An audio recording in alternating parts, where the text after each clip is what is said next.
I bow to all the seekers of truth.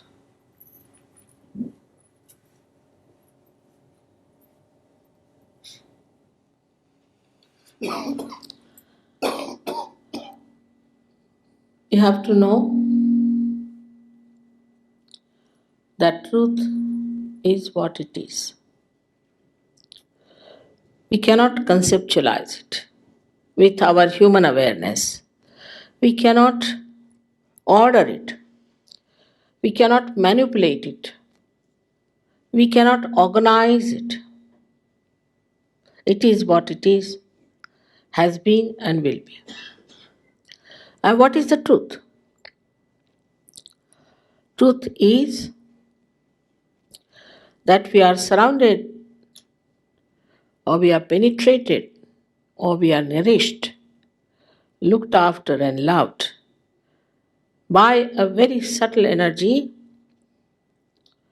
which is the energy of divine love. The second truth is that we are not this body, this mind, these conditionings, this ego, but we are the spirit. You don't have to accept what I'm saying blindly, because blind faith leads to fanaticism. But as scientists, you must keep your mind open and see for yourself what I am saying. If it is so, honestly, you must accept it.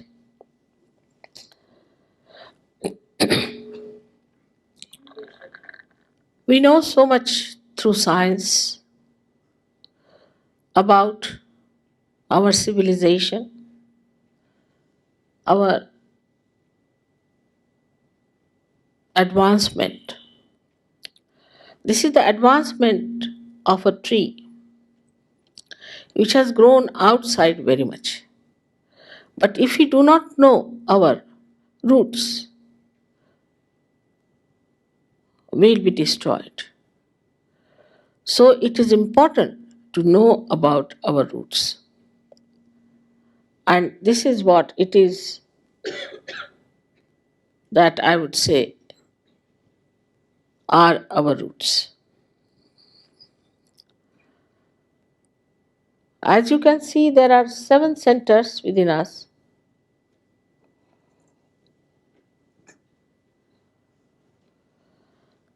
And these subtle centers are placed in the spinal cord and in the brain. These cater to our physical, mental, emotional, and spiritual needs. On the physical side, they manifest the energy for the use of our plexuses, which look after our physical problems. That is on the right side. The energy which is supplied by this yellow line, a subtle channel, we call it as the Pingala Nadi. This supplies energy for our physical and mental actions. So, this is the power of action within us, which also caters to the right sympathetic nervous system. The another channel you see on the left hand side is the channel by which we desire, put our energy to our desire. So, this is the power of desire and looks after our emotions. This is the one which looks after our conditionings also. At the end of these two channels, they create two institutions. One on the right side crosses over, and the yellow balloon that you see is the ego, is the balloon of ego that we have. And the left hand side one, which conditions our mind, is the balloon of superego. As we start growing in age, by the time we are 12 years of age, these two completely meet, and the soft bone in our head becomes completely calcified. Now there's third energy within us, which is in the center. And this central energy is the one which has made us human beings. And these centers are the milestones of our evolution. So now the last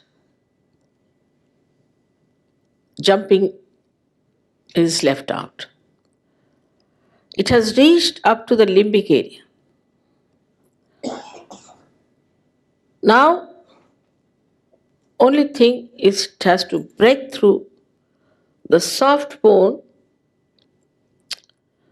in the on the head and break through that, which is the actualization of baptism.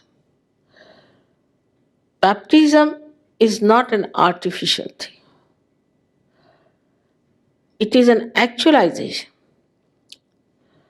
But the energy that does it is, we call it sleeping energy, in the triangular bone called as sacrum. That means the Greeks knew that this is a sacred bone, that they called it sacrum. This energy has to rise and break through that fontanelle bone area and connect us to that subtle divine power which we have never felt during human awareness.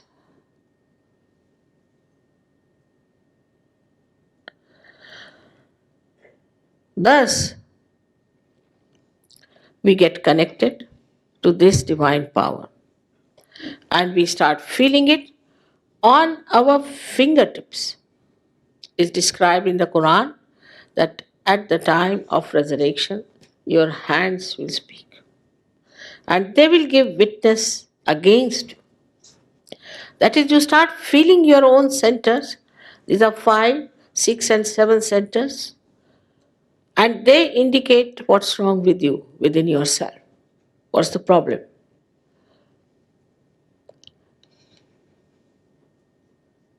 Also, you can feel the cool breeze coming out of your head. Cool breeze of the Holy Ghost. Because this sleeping power, which is called as the Kundalini,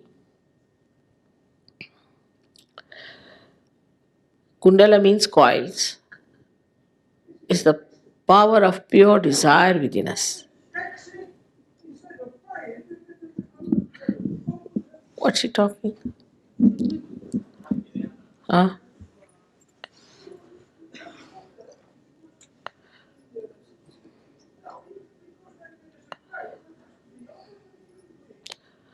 This is the result, of tensions, on modern tensions. So many such things are happening. People have no peace. That's what I say. The tree has outgrown itself. It must find its roots. In America, they say there are 55% people who suffer from terrible nervousness, and at least 30% people have got schizophrenia. It's a very dangerous thing. If we don't understand how delicately we are made and to realize that we are human beings, the epitome of evolution, we are going to land in great difficulties. We may try to run away from reality, but reality will have an effect on us. Now, So now we have this kind of a mechanism within us existing. Now, this is a living process of evolution. And we must understand that we don't pay for living process and we can't even explain it. Because when you take a small little seed and put it in the Mother Earth, it germinates by itself, spontaneously. You don't pay to the Mother Earth anything. And when it germinates, it grows into a tree and produces thousands of seeds. So, in that little seed, the map of all the things it was going to create is there. How it works, we never ask this question. We take all the things for granted. We don't even ask the question how this wonderful eye of ours is made like a camera. And that how we are programmed within ourselves like computers. You see, this is the color. You don't have to think about it, it's there. Through our sensory organs, how we find out things, we never question it.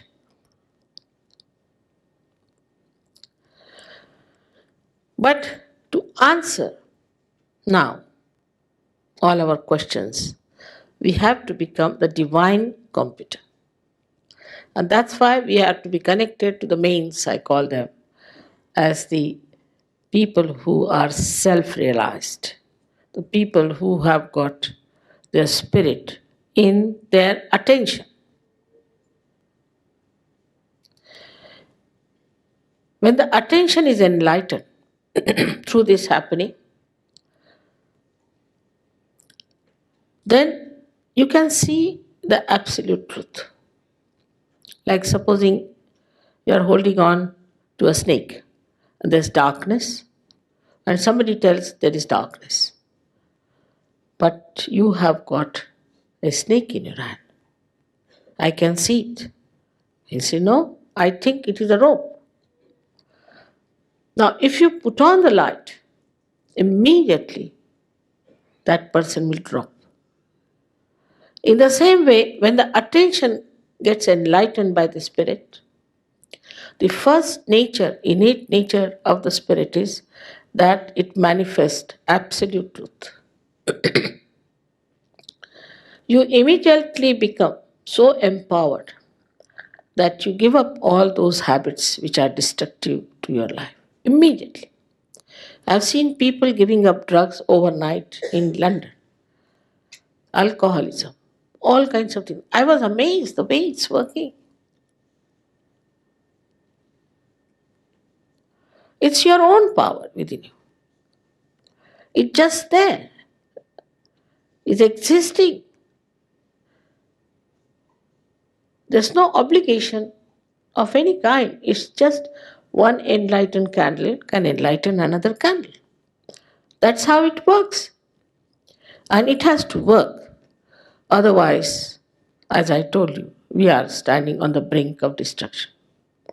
Leave alone things like drugs and things we take to escape reality. There are so many diseases that have come up and coming up that it is going to be very difficult for us to exist on this Mother Earth after some time. Ecological problems, the uncertainty of life, the insecurities that are built within us. So many conditionings we have. How to get rid of them, how to be cleansed is a very big problem today. And for that, I think it is important that we have to get our self-realization. We talk my body, my hand, my mind, my ego. But which is this my? Which is the I behind it? And when doctors also talk about the autonomous nervous system, they don't say what is this auto? Who is this auto? We say automobile. So there is a driver sitting driving the car. But who is driving this car? That is what we have to find out. And that auto is the spirit within us.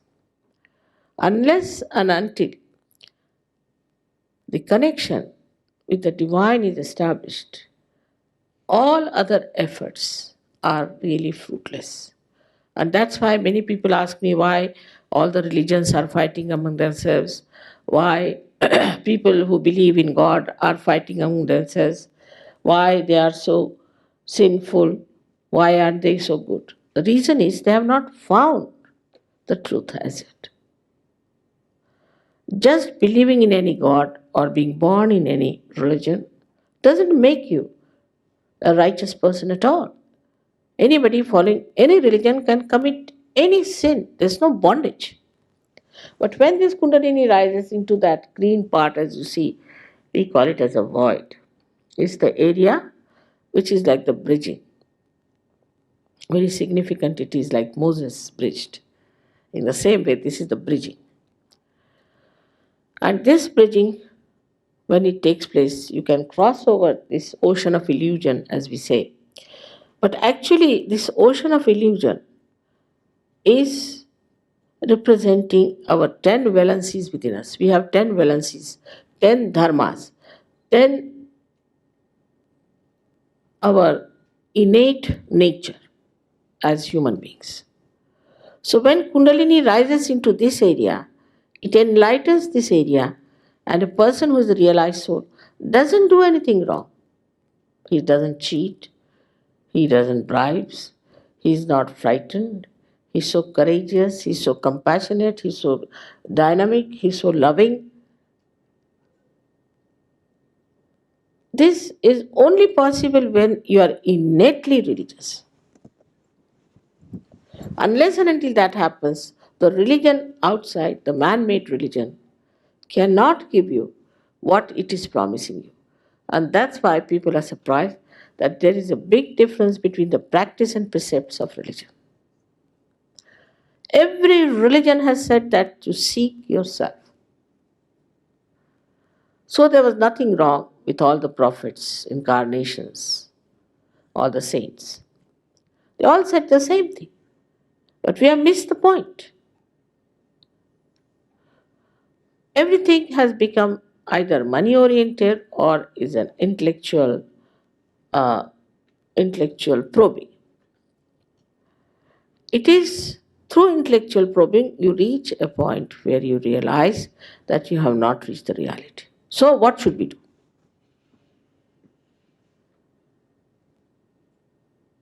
And this is a very great gift of modern times, which was promised long time back.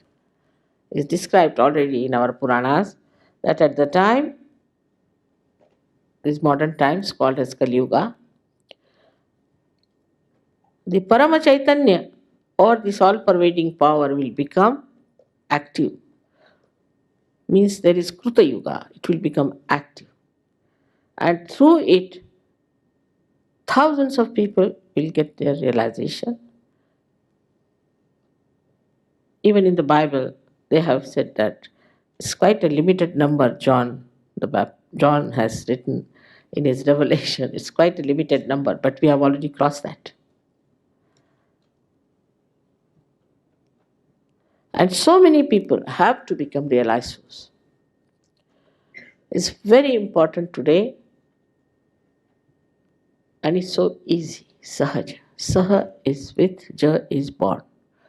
Born with you is the right to become one with the divine, united with the divine, that is yoga.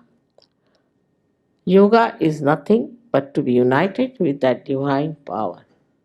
That's what yoga is. All other things are subsidiary.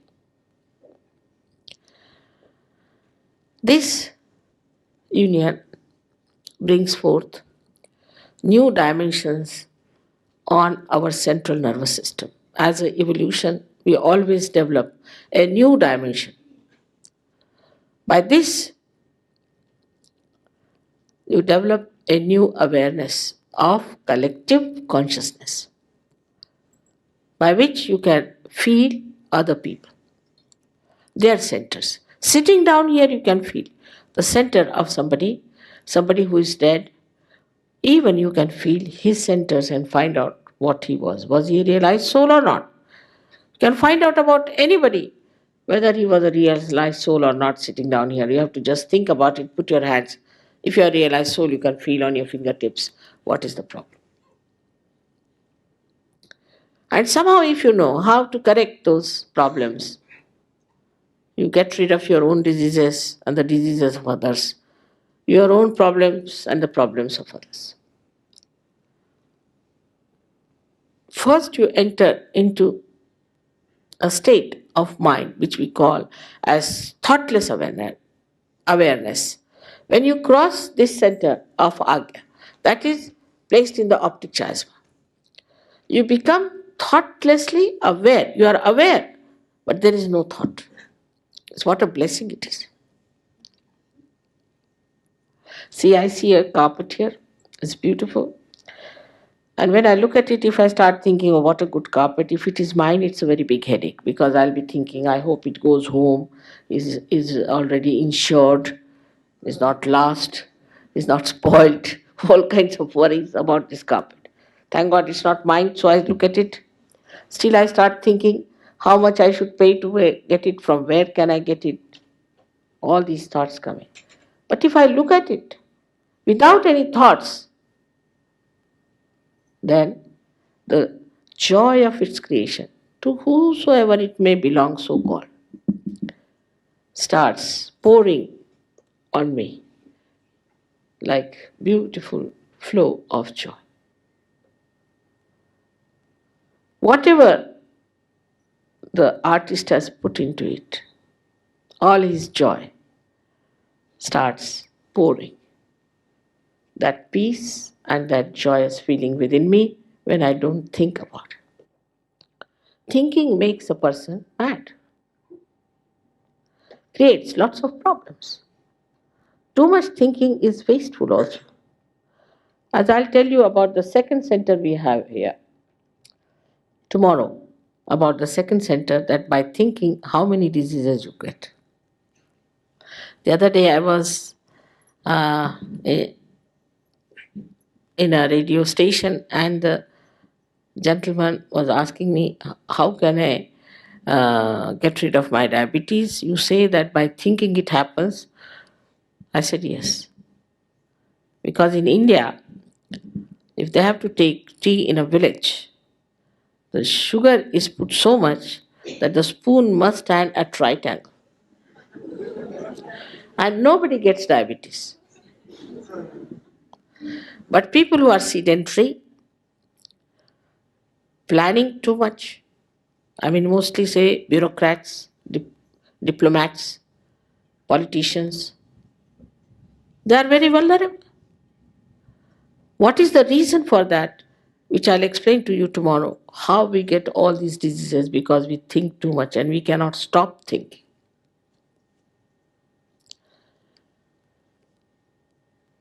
But so far, we have to understand that we are all on the either on the right side or on the left side. We are not in the center. The centers are like this, I would say, the left and the right. And the left side and the right side join together to make the center. Now, supposing you are right side, means you are using too much of your physical or mental aptitudes. You are planning for future. You are very futuristic. Then this starts extracting energy from the center and starts moving to the left, right. Starts moving to the right. At the same time, if something happens on the left side and you get a jerk, it is broken, then you are vulnerable to diseases which we call as psychosomatic, because this is the one is the somatic and this is the psycho. And these diseases cannot be cured because if somebody is a doctor, then he doesn't know about psychology. Somebody is psychologist, he doesn't know the medicine. I mean, we have doctors for one eye and another doctor for another eye. We have gone to that limit of specialization. This is the science of integration. It's not a science of specialization, but integration. Because this is one body, it has got the nose, eyes, ears all stuck to one body. And this is one personality.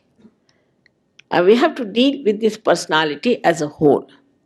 But if we start treating it like one for the nose, one for the ears, it's not going to work out. So when this Kundalini rises through these centers, it brings them back to normal, to the balance, integrates them one with another, and connects them with the mains from where the energy flows inside. And that's how you become very dynamic. You don't get tired. You feel very young. You never feel your age. And you are extremely compassionate and kind. And you love to do good to others. It is so much I have to tell you. Now, Sahajayoga is working in 40 nations and working out very well. The most surprising place was USSR. And now the people are saying, Mother, you have been working for 20 years in the West and only you went last year to USSR and you have more Sahajogis there than you have all over the world. Not in India, we have many more, of course, because they know about it. They were not ignorant, so it's all right. If you forget India, I don't know what's so special about them that they could see this so clearly. And one of the snags of Sahajayoga is that you cannot pay for it. And this really is the very great snag, I think, because a gentleman from BBC in England told me that Anglo-Saxon brain cannot understand anything that can be done without money. I said, who has made this brain, God or somebody else? It's very surprising. And even I went to Toronto, Boston, and they said, how many Rolls Royces you got? I said, I have none, because I don't take any money. Whatever I have is of my husband's. They said, then we are not interested. You have to be in the business. It's very shocking. This kind of a attitude towards divine. I said, how much money did you pay to Christ?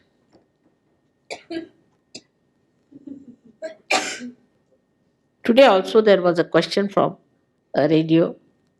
They asked me, you don't take any money, then how do you travel? I said, so far, for quite some time I was traveling with my husband's money, no doubt. But now we have so many Sahajogis and they have some self-respect. And they don't pay me, they pay to the travel agents, not to me. They don't want I to pay for them.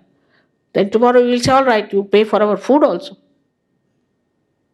I mean, any self-respecting people can understand that. So if somebody does not take money, they go to that limit that even I should pay for their salvation, coming to their place, I should pay for the hall, I should pay for everything.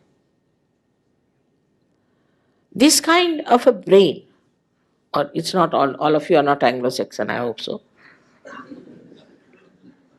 I can't understand. And that's why it has not come up to the point where it should have. On the contrary, I must say, Russians are very brave people. With the war, they have become very strong. On the contrary, in other countries I have seen with the war, they have become very nervous, very frightened. And immediately they took to Sahajayoga for one point that you cannot pay for it. They could see it, that you can't pay because it's a living process. It's such a wisdom that clicked. You won't believe in England, I was fighting with 7 hippies for 4 years. The questions, the bombardment, too much. I was about to give up. They just thought that it's something to be attacked. And that's the reason they attacked all the saints, all the incarnations, and all the prophets. But I hope now everybody realizes that we are in trouble. We are all in trouble. We don't know what's going to happen next day. We might get into cancer, might get into some other trouble. We might have any problem that we do not know about. We are not sure of our future. So it is better that we get our special energy that is within us. We get ourselves enlightened and take to something that will make us much wiser, healthier, joyous, and knowledgeable. Knowledge does not mean what you know through your brains, but on your central nervous system. That's what everybody said. That the time has come is a blossom time, I call it. There are thousands and thousands who can get realization. It's such a great blessing that we could have our mass realization. On the tree of life, there would have been only 1 or 2 flowers to begin with, but today I call it a blossom time. It's actually the day of judgment. But blossom times seems better to say, is more promising. I hope tonight we all will get realization and enjoy ourselves. May God bless you.